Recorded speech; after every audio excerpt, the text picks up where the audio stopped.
voluntary roundtable for I Am an Individual. We're going to go around and each introduce ourselves, and then we'll get started with the rest of the session. My name is Eric Bigelow, and I am in Spirit Lake, Iowa. My name is Tyler Giles. I'm in Fairview Heights, Illinois, just outside of St. Louis. I'm Lindsay O'Keefe, and I'm in Atlanta, Georgia. Okay. Thank you guys for participating tonight. Thank you for having us, man. Yep. Okay, so Tyler, to start this session, I'd like to ask you what you consider yourself and how you came to that conclusion, because I know that you were a libertarian, right? Yes, I was a libertarian basically in principle from about January of last year, in name from sometime last summer around the time of the GOP nomination.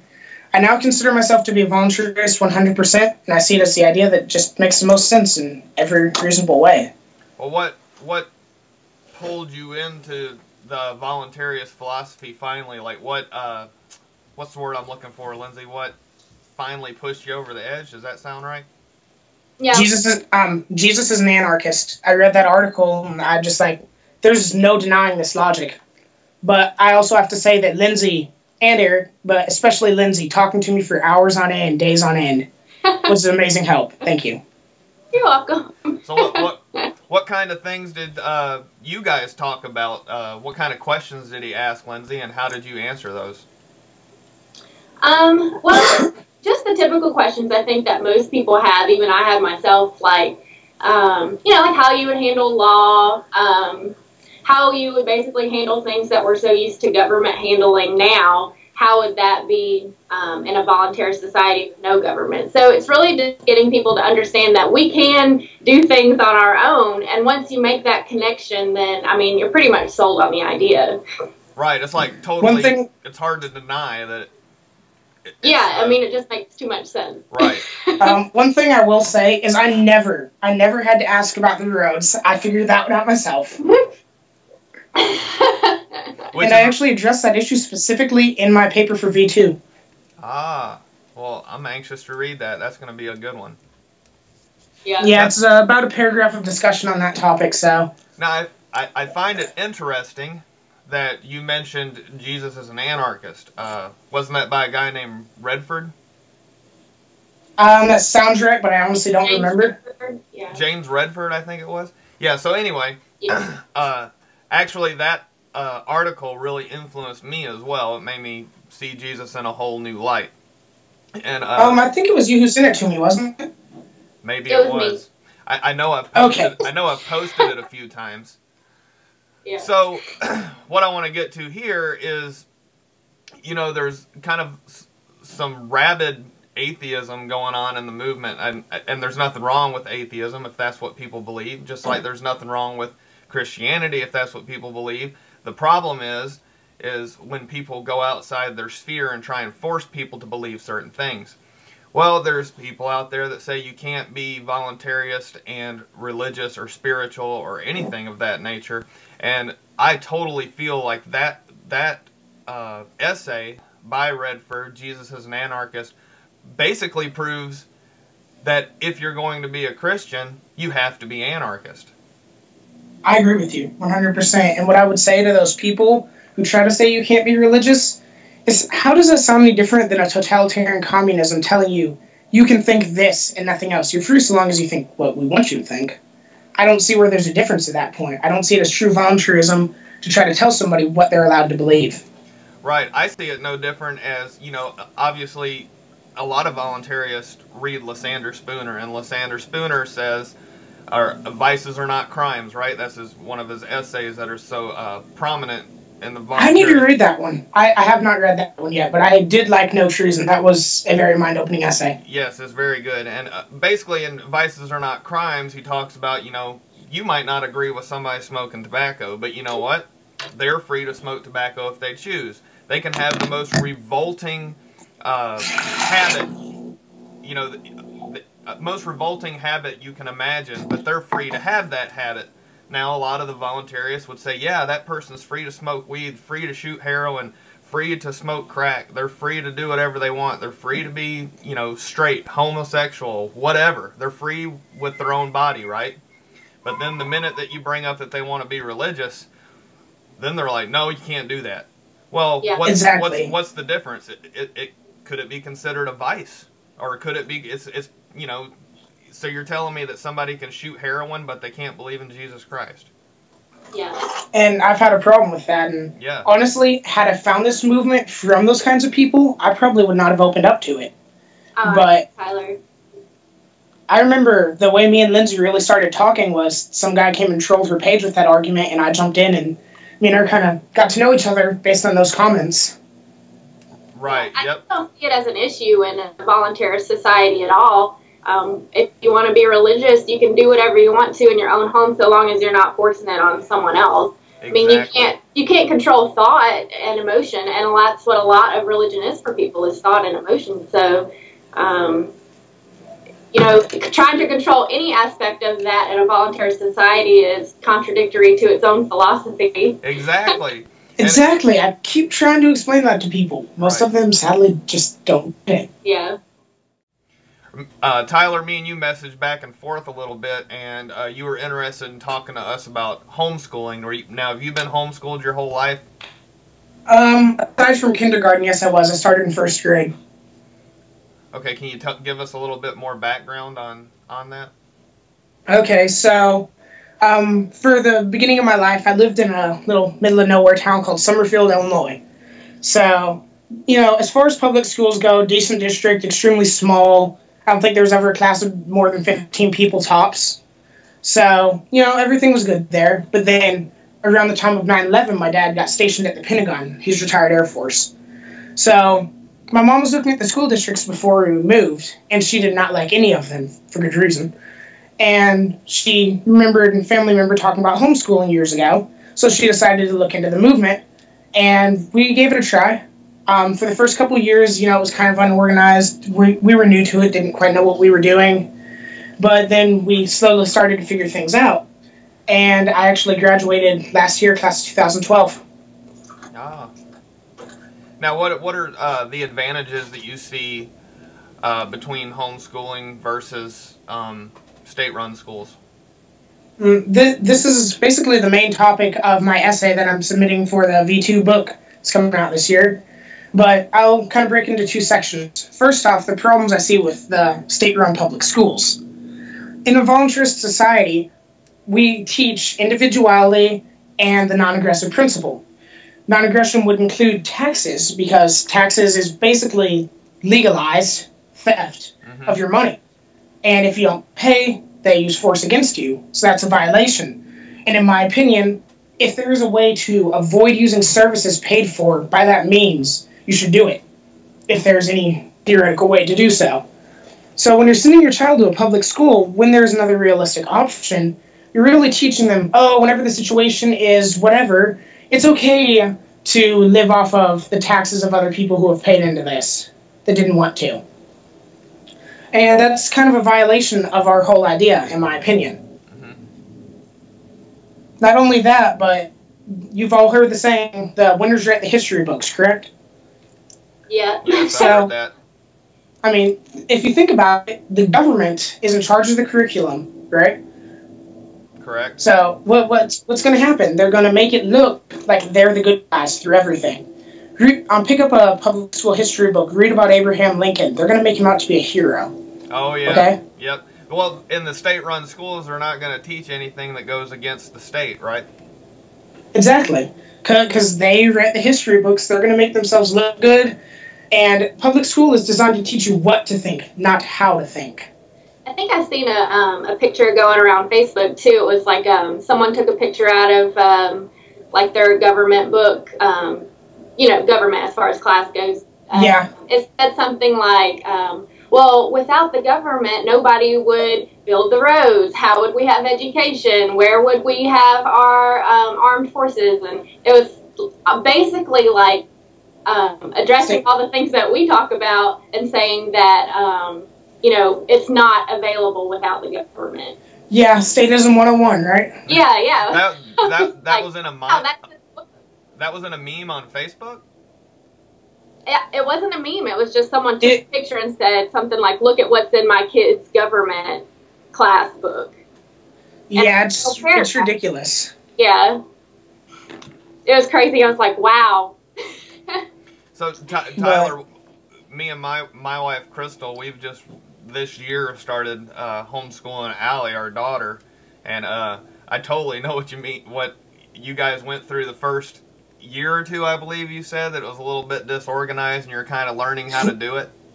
Yes. Yeah, so we're kind of going through that now, but it is nice to know that whenever we possibly could read something in these books that are given to us, we're able to say, okay, well, look, this might not necessarily be true, and, you know, if you have to answer this, it's just so you can pass the test, but here's the real deal. You know, we can kind of interject, and I can have my own class of, you know, we're not doing it right now, of course, she's 11 years old, but once she gets to be 14 or 15 or so, I'm planning on having voluntarism classes. You know, that is an awesome idea. Her history book would be like the Lysander Spooner reader and stuff like that. Matter of fact, I've already told her that she's going to read Lysander Spooner, and she's not necessarily excited about it. You know how kids are, but I'm trying to relate it back to her. I'm trying to tell her. It is a slow read. I will give her that. Yeah, well, you know, she loves our cat, and we named our cat Spooner. So I'm trying. That's where you picked the name. That is awesome. So I'm trying to tell her, like, well, you love Spooner, you love that cat. You want to see where we got his name from, and try and push her along that way. That's pretty awesome. All right, Tyler, me and you messaged back and forth. I can't remember how long ago it was, a couple weeks ago, and we were talking about taxation and how Americans can start, you know, taking themselves out of the system. You had a couple ideas that you were talking to with me about, and I wanted you to explain that to the people watching these videos, because it might intrigue them, or they might have some comments that they'd like to add. So if you would you describe to us the two ideas that you have? Well, the first one, honestly, I actually got the idea from a humor page on Facebook that was making fun of tax evasion, but it was actually a legitimate argument when you think about it. So this is an argument using religious principles. The idea is, according to Christians in the Bible, your body is a temple. According to legal definition, a temple is a religious institution. According to the tax code, religious institutions are tax exempt. Therefore, by wording of the law, if you claim religious belief that your body is a religious institution by being a temple, you can theoretically dodge taxes. This has never been tested that I know of, but it sounds like a plausible idea to me. I think we should give that a little bit of a test. I was going to say the same thing. I like that. That is awesome. Yeah, I like that. And to think that was trying to make fun of us and it gave us an idea. Yeah. It's not a bad one. It's not a bad one. You know, what if, you know, what if Christians got together and did that, you know? Even if it was just 100,000. What if 100,000 of them did it? What are they going to do? It's kind of like the whole... they would rewrite the law. Yeah. Probably. And if they do that, then they were crippling the First Amendment, and that's going to hopefully cause some problems. Yeah. It's kind of like the whole pot festival in Atlanta, right? You know, some people were scared to go out into the park and smoke weed, but once, you know, so many people started doing it out in the open, what are the cops going to do? They're not going to do anything. They couldn't. Exactly. So if we start figuring out ways, not just Christians, not just anybody, you know, figuring out ways to exempt ourselves from the system and not be victimized by the state, the more we figure out how to do that, and the more of us step away, the system crumbles. Okay. Would you like to hear my second idea? Right, yeah, I really like that one. Okay, so this was actually done in Ohio, if I remember correctly. It was something my dad shared with me. So if you look at the legal writing of the tax code, it is called an income tax. Income, by definition, is money earned through passive means such as retirements, payments from anything, basically anything except for wages, okay? Okay, yep. Wages is money made in exchange for services. So it's not called a wage tax. According to the actual text of the documentation, they are not allowed to tax an individual's wages. So the only money that is truly required to put down on the tax is anything you are making through income, such as, the interest being drawn in your bank account, any 401ks, retirement plans, stock market plans, anything like that. That's all you're actually legally forced to put down. So, and even then, it's almost impossible for them to keep track of that. You can basically say any number you want, or you can just say that you don't have any. And if you can word this argument right, the guy who was using it in Ohio when they tried to audit him, he said, okay, you know what, take me to court and show me where this is in your document. They dropped the case because they didn't want to get him viral. Wow. That sounds a lot like, have you seen Aaron Russo's movie Freedom to Fascism? No, I have not. He kind of talks about a lot of this stuff that you just mentioned. You should watch that movie. It's a very, very good movie. All right, if you'll send me a link to it to remind me, that would be awesome. Yeah, I'll do that. All right, Tyler, I'd like to thank you for coming on with us today, and Lindsay, thank you for participating as well. It's been awesome. I think that we hit a lot of conversation points that hopefully will generate some interesting comments below us here in the threads. And to all you guys out there that are watching this, please make some comments because we're going to learn from one another. So I thought overall this was very good, and once again I appreciate both of you guys participating. Thank you for having us on here. I had a great time. Yes, it was fun, and we'll definitely have you on again. So thank you very much, and you guys have a good night. All right. You too. Good night. Night. Bye. All right, so now me and Lindsay O'Keefe are going to talk about intellectual property, and keep in mind that each of us are still learning this, and each of us still have our doubts. So Lindsay, let's just start off by me saying, what are your basic views on intellectual property as far as you've researched this subject? Well, first, I think that we need to define what intellectual property is, because I never even heard of it until I made a post about people stealing my ideas and how it made me upset, and then people are all kind of like bashing me about intellectual property. Well, I had no idea what it was. So basically what I found out is intellectual property is basically your ideas, like music, or your writings or art, those types of things that you can't actually claim as yours because you can't actually steal them. Because even though I've had this thought and someone else steals it, I still have the thought, so it wasn't really stolen. But I still feel violated by it, so I still feel like it was stolen, whether or not I still have it or not. Someone violated me by doing that, if it was done intentionally. Like, say I shared with you an idea and then you went and took it and ran with it. Yeah, I still had the idea, but I still feel like I was transgressed against. Right. Does that make sense? Yeah, and I understand the argument of it requires some kind of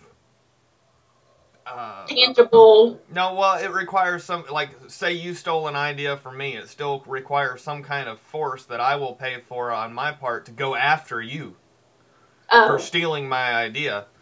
Yeah. That it's not necessarily, like you said, like tangible property, like my body or my car or anything like that. But where I struggle with it is, I've been a musician in the past, you know that. If I come up with a riff, or I come up with lyrics, or I come up with this, that, or the other that is part of my creative process, and I'm working on building this album, say, and that album's leaked, or, I share it with somebody else that I trust, right? Or I share it with another person that's in another band, and then they take that riff to their band, and they say, hey, look at this riff I made, and they know it's mine, and they just stole my riff, and then they're using it and trying to claim credit for that riff. I've got a problem with that. Anybody that says that they don't have a problem with that is lying. Yeah, how could you not have a problem with that? Yeah, I know, and that was my problem. It's like I understand what the argument is, but you can't tell me that I don't have a right to be angry about it, because I do have a right to be angry about it. Whether I legally, go to try and enforce something against you or whatever the non-aggression principle, entails about it or whatever, I still think that I have a right to be upset about it. And the argument that was handed to me was, well, then don't talk to people you don't trust. Well, okay. That it doesn't always work that way. You can be talking to somebody that you trust, and then they stab you in the back. But on the subject of intellectual property, does that mean that I could take No Treason and copy it and put Eric Bigelow on it, and now it's mine? Well, the way I understand it, yes, you can. But the argument then is Lysander Spooner is not going to hurt from that. You will hurt from that because everybody knows that Lysander Spooner wrote it, so it really just makes you look foolish. Which I understand that I understand that. Yeah. So in the case of plagiarism, it's whoever prints it first. It would appear that way. Or you know, just because, okay, let's say me and you are working on something at the same time or whatever, and you stole the idea from me, and you get it done faster than I do, and you print it. Does that mean it's yours? See, I don't know. I still struggle with some of this. I'm not saying I'm right or wrong. I'm not saying you're right or wrong. Too. But here's my thing: is if we, for intellectual property to be a disregarded thing, obviously it's not going to happen in this day and age, right? So it would normally be, or the way I see it, it would only happen in a voluntarist society, right? So if it were to be that way, we would be in a free market. So couldn't a free market come up with a solution to that problem? Whether it would be a good thing or not, if you wanted to contract with somebody, you know, I've started this book, is there some way for me to protect it? Could there be a market for that? I don't know. And then is trying to hold on to that intellectual property really a problem? Because if you come out with a better product in the free market, you're always going to you're going to have brand loyalty, I guess. Mm-hmm. Right? So well, the problem with making something.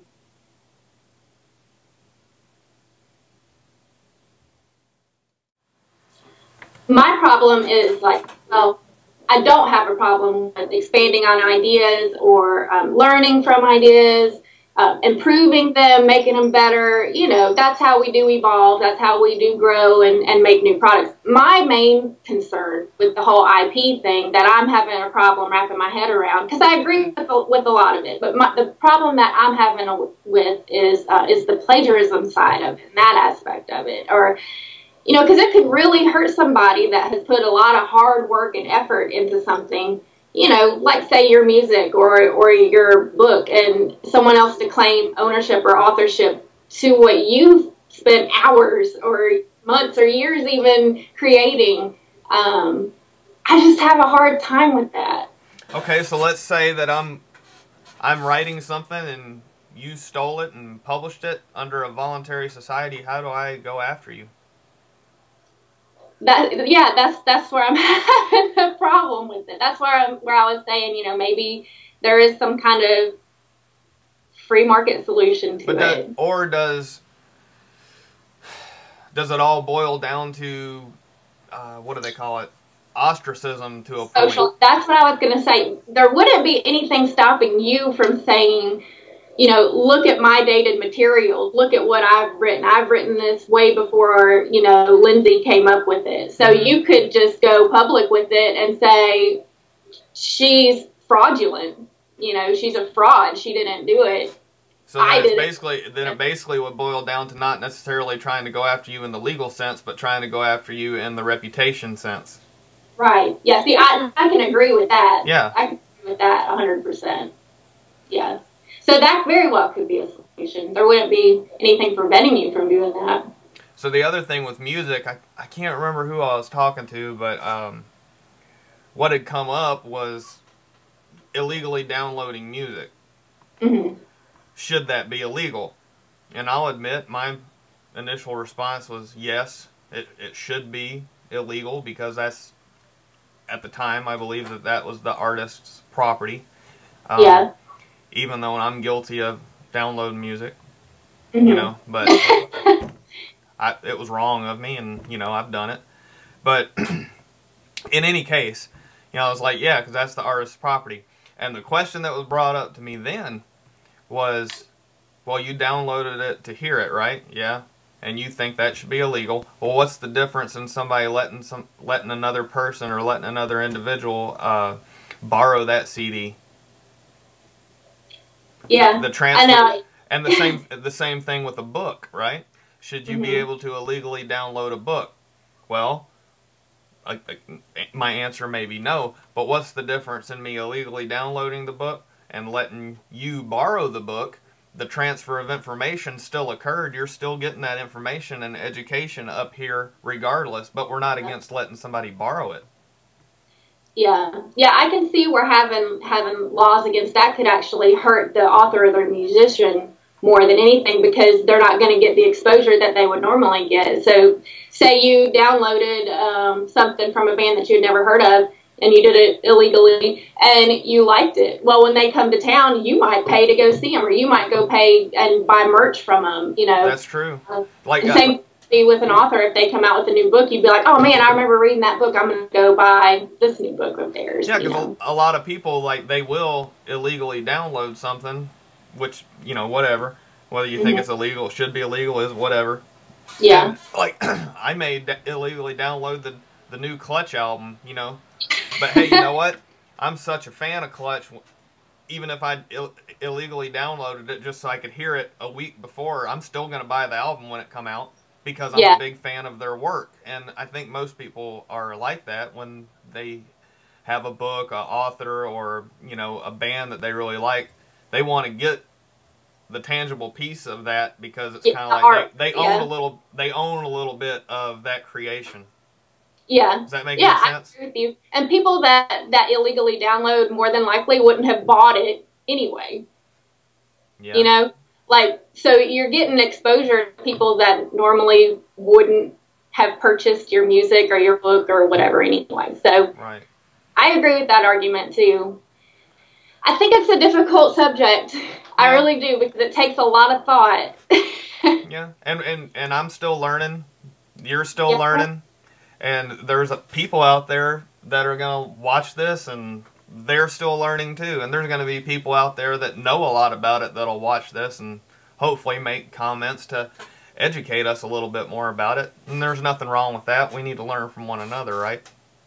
Yeah, I agree. But the thing is I've seen people with this argument, and it's even happened to me, where I get condescending remarks back. Well, I'm still trying to learn about it, so by doing that is not going to help me to learn any. So I would appreciate it if people would actually be nice to me about teaching me about it, as opposed to making me feel stupid or ignorant, which I am ignorant on the topic, because I am still learning about it.